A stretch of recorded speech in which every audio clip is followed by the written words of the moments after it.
Now, if there is no assurance of heaven with you, it means you have no assurance of salvation. And if there's no assurance of salvation, it means you shouldn't stand behind the pulpit. You shouldn't even stand behind the pulpit, because the message is to save men. The gospel is the power of God unto salvation. So a man that has no clarity on the subject of salvation should not preach, because that's where it even begins from.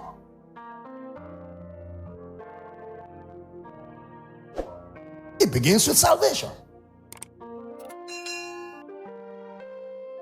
And if you don't understand what salvation is, then what are you preaching?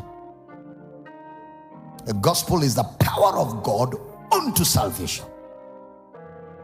The scriptures are able to make thee wise unto salvation.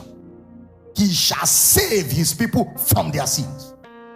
The long suffering of our God is salvation, not willing that any soul should perish, but that all should come to repentance. So the message of the scriptures is salvation. If I didn't save myself, how can I maintain salvation? The saver is the maintainer.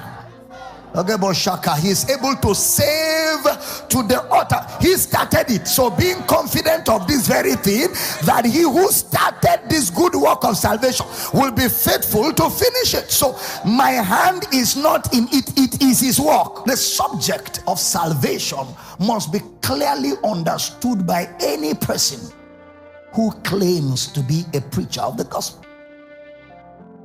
Otherwise, leave it alone. If not, you may mislead people to hell. Yeah. Because the message of salvation is not burning hell. No. The message of salvation is not sinners in the hands of an angry God. No, when you preach like that, you intimidate people. So even if they confess Christ, they are not confessing Christ out of faith. They are confessing Christ out of fear.